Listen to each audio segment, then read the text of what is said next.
Assalamualaikum warahmatullahi wabarakatuh. Di sini saya Vina Pratiwi selaku koordinator kelompok KKN 22 UNS izin mempresentasikan hasil penelitian kami yang berjudul Evaluasi dan Strategi Efektif dalam Promosi Kawasan Wisata dengan Penggunaan Media Sosial di Desa Nganjat, Kecamatan Polanharjo, Kabupaten Klaten. Latar belakang dari penelitian ini yang pertama kita lihat dari potensi Polanharjo sendiri. Di Kecamatan Polanharjo itu merupakan daerah dengan umbul mata air yang sangat melimpah dan budidaya ikan yang sangat menjanjikan. Sehingga dari dua potensi ini masyarakat bisa menjadikan kawasan Kecamatan Polanharjo ini sebagai kawasan wisata.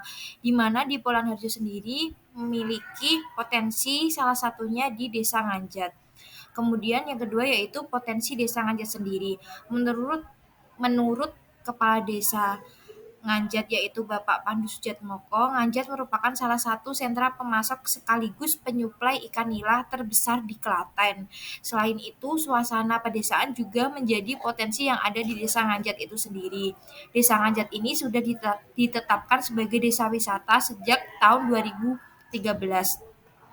Kemudian potensi dan masalah. Dengan adanya potensi-potensi tersebut, terdapat permasalahan seperti kegiatan masyarakat tidak terlibat dalam kegiatan wisata itu sendiri, belum tersedianya pusat pelatihan budidaya perikanan yang memadai, belum tersedianya tempat rekreasi yang berkelanjutan, dan keberadaan sumber daya manusia yang belum dimanfaatkan secara optimal. Kemudian masuk ke metode pelaksanaan kegiatan. Jenis metode. Penelitian ini menggunakan metode penelitian kualitatif dengan pemilihan desa yang dilakukan secara sengaja yaitu Desa Nganjat karena sebagai desa tempat kami KKN. Kemudian populasi penelitian. Populasi penelitian ini adalah masyarakat di Desa Nganjat tersebut. Yang sampel penelitiannya yaitu stakeholder yang berpengaruh mulai dari kepala desa Nganjat, kelompok petani ikan, masyarakat umum, Karang Taruna, dan Dinas Perikanan Kecamatan Polanharjo. Kemudian sumber data yang kami dapat yaitu sumber data terdiri dari sumber data primer dan sumber data sekunder. Data primer kami peroleh secara langsung dari petani, sedangkan data sekunder kami peroleh dari catatan administrasi kelompok tani, pustaka maupun sumber lainnya. Kemudian pengumpulan data yang kami lakukan diperoleh melalui observasi, wawancara, dokumentasi, dan studi pustaka.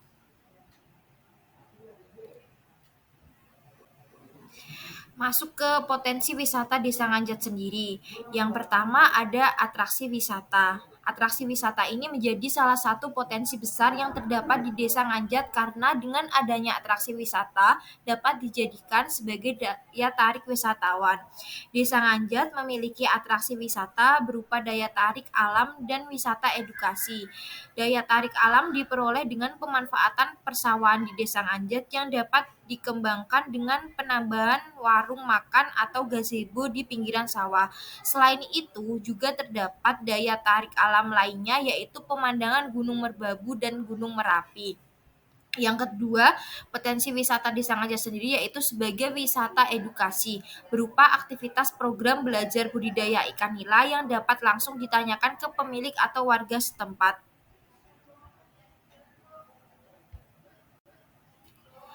Dari hasil evaluasi yang telah kami lakukan dan hasil wawancara kepada Ibu Triwi selaku Dinas Perikanan di Kecamatan Polanharjo, menurut Ibu Triwi selaku pemerintah Kecamatan Polanharjo, apabila melihat kondisi wisata di Desa Nganjat sendiri saat ini menunjukkan pengelolaan edukatif belum menjalankan konsep edukasi, namun masih pada kegiatan sharing. Konsep sharing sendiri adalah konsep berbagi dalam konteks pariwisata merujuk pada interaksi antara wisatawan dan masyarakat lokal. Hal ini itu melibatkan berbagai pengalaman, cerita, pengetahuan, dan keterampilan antara wisatawan dan penduduk setempat. Pada dasarnya, masyarakat lokal itu membuka pintu rumah mereka kepada wisatawan, memungkinkan mereka untuk berinteraksi dengan kehidupan sehari-hari dan budaya lokal. Kemudian permasalahan kedua sendiri adalah belum dikelola profil desa secara maksimal dan berkelanjutan. Berkembangnya digital yang tidak dianggap sebagai peluang yang efektif dalam memperkenalkan desa wisata karena kurangnya pemahaman mengenai pemasaran digital di Desa Nganjat itu sendiri. Kemudian untuk strategi promosi yang bisa diambil dari hasil evaluasi sebelumnya, terdapat 4 pilar penting dalam promosi desa wisata, yaitu yang pertama, dalam segi produk. Produk yang ditawarkan oleh setiap desa wisata harus memiliki kualitas yang baik. Maka dari itu di Desa Nganjat perlu memilah produk mana yang memiliki kualitas dan memiliki segi ekonomi yang memadai. Kemudian yang kedua, setiap desa wisata harus memiliki daya tarik atau karakter yang luar biasa. Nah, di Desa Nganjat sendiri ini sudah memiliki dua daya tarik, yaitu sebagai atraksi wisata dan wisata edukasi perikanan itu sendiri. Kemudian yang ketiga, dalam mempromosikan desa wisata harus memperhatikan kebutuhan atau kekuatan daya beli wisatawan. Dan yang keempat, pilar paling penting dalam strategi promosi adalah dalam pemasaran desa wisata yang harus menggunakan promosi digital, menggunakan media sosial.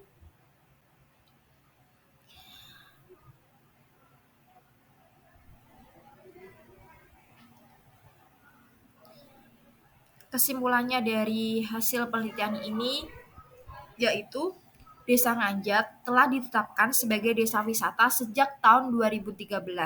Masih ada fluktuasi dalam penjualan ikan nila dan belum ada stabilitas dalam perkembangannya.